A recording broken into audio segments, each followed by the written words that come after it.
Sean Connery, rest his soul, okay, was a gentleman, a scholar, and a king amongst men, okay? He led his life. And certainly a king amongst women. His proud life as a good Scotsman and a great hero. I mean, how many times did he save the world as James Bond? I lost count. Have you ever felt a woman's cheekbone against your knuckle? Like that kind of thing would probably be what he would say, right? It just crushes. And it just crushes. Yeah, no, it's too deep. You think it's good to slap a woman? No, I don't think it's good. I think it's bad. I don't think it's that bad. I think that it depends entirely on the circumstances and if it merits it. Yeah. Have you ever seen a woman's eyes light up in fear? he'd have a whole thing about their bones are hollow like birds and how he could just thrash them about. Yeah, I mean, look, Connery knew how to put a woman in line as well. It looks to me like nothing is going to happen to Dana White. All jokes aside, after the wife slapping thing, like zero ramifications, zero nothing. So it seems like they're handling it in the family. The slapping contest he was going to put on, is it just delayed or is it canceled? As far as I know, it's premiering on the 18th. Oh, okay. PBS. He had a press conference maybe today. I saw it today, and they were like, hey, what do you say about the fact that all this happened, and then next week you got the Ultimate Slapping Championship debuting? Some would say it's. He's like, well, look, sure, it's ironic. I see the irony. Yeah, but what the fuck you gonna do? And they were like, what about any kind of a punishment? Or he's like, what are you gonna do to me? Right? Like, I could have walked away from all this back in 2016, whenever they sold and he had enough money to be God, essentially. And that's basically what he said. He basically said, I've got more money than I can ever spend. What are you gonna do to me? I'm gonna take a month away. I'm gonna take 2 months away. Who's that gonna be good for? For the fans? For the shows? For the fighters? For my employees? No. And you think I'll care being on a 2-month vacation? It's from afar. Dana always seems to be really valued by his bosses. It used to be the Farida brothers. Yeah. And now it's some big corporation. But it still seems like they put total faith in Dana, and this didn't shake it. I'm sure they didn't like it, but I bet someone somewhere did a little bit of maybe a test group or a little market research or something, and they asked, their core group. Maybe they hit up 40 people that are like, I don't know, male, 70-80% male, whatever their UFC viewership shifts, probably closer to 95% in that age group of 18 to 35, and in this income bracket. You show them all the video, and you're like, what do you think about this now? What do you think about Dana White? What do you think about the UFC product? What do you think about the fact that in the past he has himself said that you can't come back from this? Do you think maybe this is a different situation than what he was talking about then? You hit that poll up, you get those numbers back from that group, and you walk away saying, Dana White runs the UFC. And nobody who pays us money and buys our pay-per-views is going to think the less of him because he slapped his wife back. Now, Dana White himself is up there saying, stop defending me. What I did is indefensible. Anybody defending me, stop that. On the other hand, anybody that wants to throw me under the bus, whether you work for me or not, fighters, say what you want to say. I'm all for freedom of speech. Look, I did it. I was wrong. I did it, and I was wrong, and I'm ashamed, and I'll have to live with it my whole life. So say what you got to say, all of you. I'll take it. He did it. He did as well as he could do. There were times I'm lacking specifics right now, but Trump would say something I didn't like or didn't think was right, but it was baked into the cake. Everyone knew that when they voted for him. Oh, what a revolution! He didn't pay his taxes as much as he probably should have. Yeah. Not a single person who voted for him changes their mind when that news breaks. It was baked into the cake. Back to Dana White. Oh, did Dana hit his wife? Yeah. That's kind of who I figured he was. Now I know, but I always assumed. I never thought of him as a sweet guy. He never ran on the lollipops and sugar trails platform. Dana's no fun to be with. I don't think he beats his wife. I don't think that's a regular thing. He says it has never happened before. I would have a hard time believing that 100%. But I bet it's not a regular thing at all. I bet I bet that's them at their absolute worst, getting really caught with their pants down and looking bad. I agree. I wish I could change my phrasing, but yeah. To me, Hit his wife. Dana White is that thin. No. Dan, wait a minute. Where are you going with this? he's that thick red line between those fighters making too much goddamn money so that they don't have to come out and bleed for us, and the whole sport going like ass up, right? Like he's the guy holding it all together. He's the guy that keeps Bellator in their fucking place. He's the guy that keeps PFL looking silly. He's the guy who gets the young talent, recruits them, starts from the ground up, who puts development centers all over the world, who runs huge shows that are always profitable, who brings millions of dollars, who bounces around the world, who he's the guy who does all that shit. And he'll be like, oh no, this Antonio, he does the deals, or oh, Richie, he's the one to talk to about that. And it's like, you're the fucking boss. That's like Tony Soprano telling me to go talk to Silvio about something. What he's saying is no, don't fuck with me. What he's saying is no, don't fuck with me. He's so without him, I don't know where they'd be. The day that Dana White walks away from the UFC will be a dark day for the UFC. Maybe not for MMA, who knows? I mentioned PFL and Bellator because PFL is seemingly going to become the new number 2. Like Bellator has been resting on their laurels for too long. Jake Paul signed with the PFL, and you got Francis Ngannou looking like he might slide over to the PFL. You know, there's like pictures of Francis and his Francis' mom or his aunt or something's in the background wearing a fucking PFL shirt. I took that to mean some PFL recruiters had been there that day and was like, y'all want some shirts? Like it would be like if your kid was trying to decide if they're going to go to Alabama or Georgia, and then you saw all their little cousins are running around outside with Alabama hats and like shit like that. It's like, was Nick Saban here? Has Nick Saban been here? I smell sulfur. Like I know that everyone wants their fighters to be rich. And look, I want that on one level. On the other, every time you put a fighter in silk sheets, he doesn't get out and run. It happens. It's the tail is end of time, old as time. And then when you have like, I was a fan back when Pride in the UFC, like you almost couldn't decide who was the better. It went by weight class. Like UFC seems to be better at 170. Pride seems to be better at 205.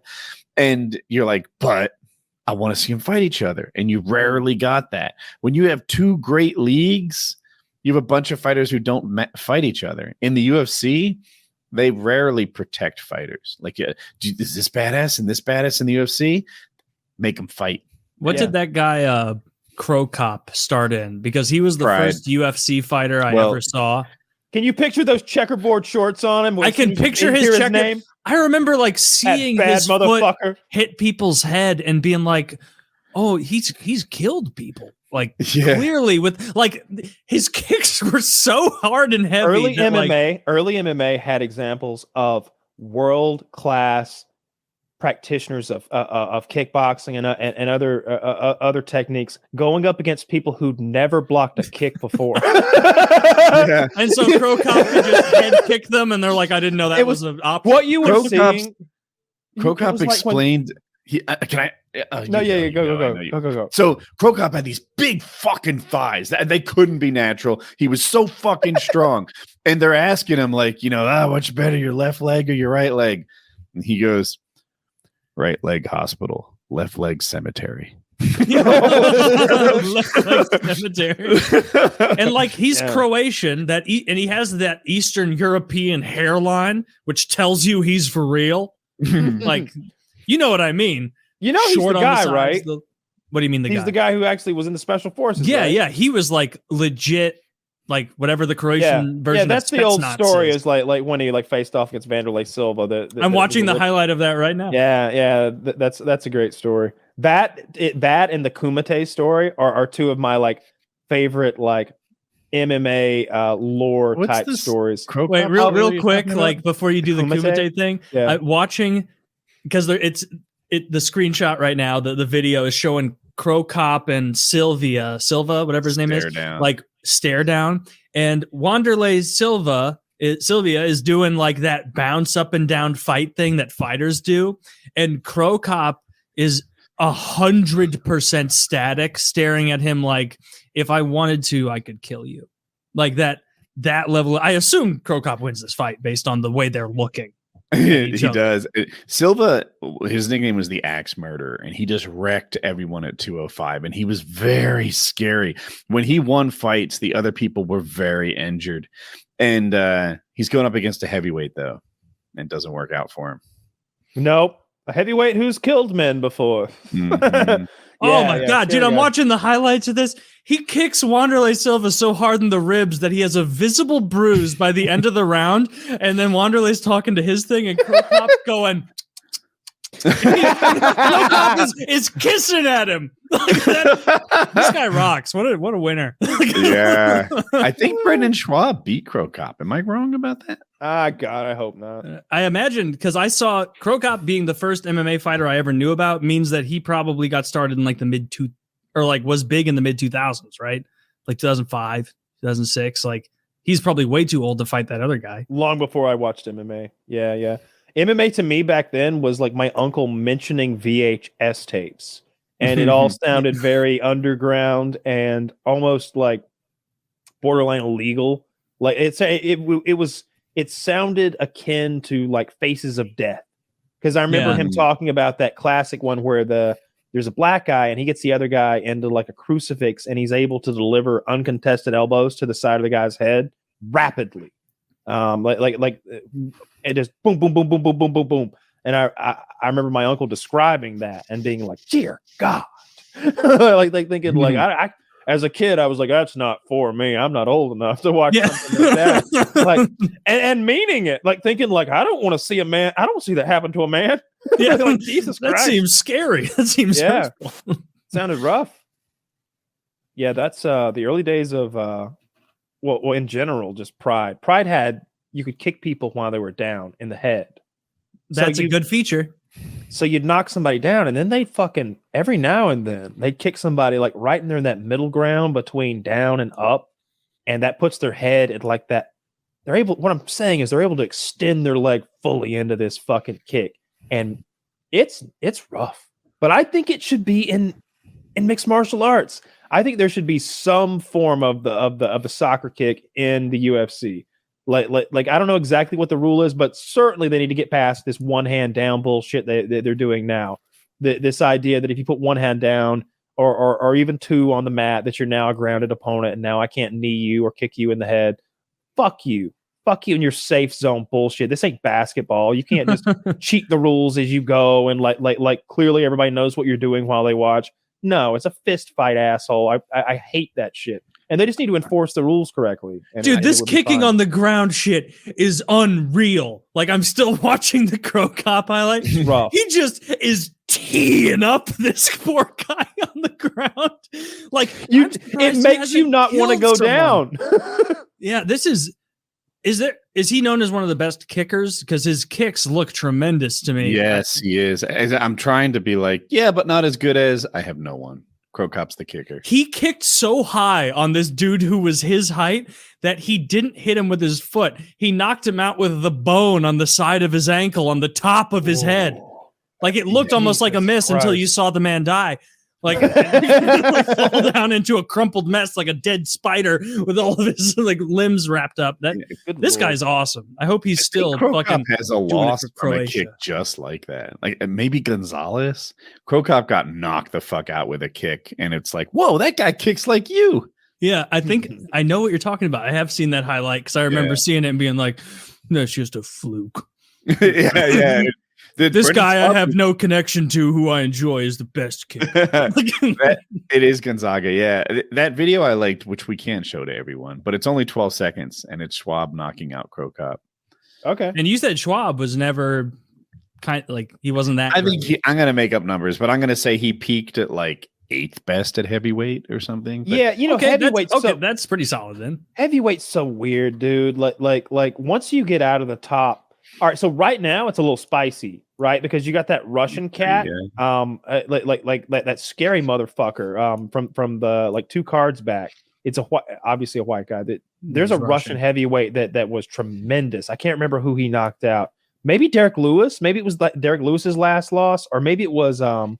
It was Taya Tuivasa's last loss. That's who it was. I think of them kind of in the same vein as like kind of big chubby guys that are hard to knock out. Who just swing real hard. Yeah, that guy's tremendous. And then I heard that Derek Lewis was looking skinny. I heard that he was looking really good. Did you see the picture? I haven't seen it. I'm not sure it's not chopped. He looks. Derek Lewis is traditionally a guy who is 270 something pounds and he can't run, and he's a big old fat dude who's just out of shape. He clearly needs to lose weight and get it under control to be the best heavyweight he could be. So I heard that, and I think he's lost a couple in a row. Maybe I know he lost a really rough one at home in Texas. I'm sure he was embarrassed by what? Wow. Yeah, that's it. I couldn't find it, but thank you, Zach. Is this Zach killing it tonight? Shouldn't go. Is he going to be in it? Dude, he's looking like 205. Yeah, that's what people are saying. I don't know if it's real, but he looks great. That's what that's him on fight night, right? That's peak Derek Lewis traditionally. This guy's just training. Derek Lewis is not a 6'4" man. Like if he's that skinny, he can fight at 205. If that's not shopped, that looks like 205. It looks like he looks like he's running around at I don't know, 215, 220 there tops. I worry I'm being fooled, but he does look. I worry as well. Yeah, I don't know. It was a little blurry. You'd think he'd be flexing his six pack or something on Instagram instead of just randomly jogging in a blurry picture. Shit. Don't show me that. I'm kidding. So that's not even him. That's I can't read what he. I don't trust Amy Kaplan. Oh. Well, Amy Kaplan, it said UFC journalist, did it not, or something along those lines?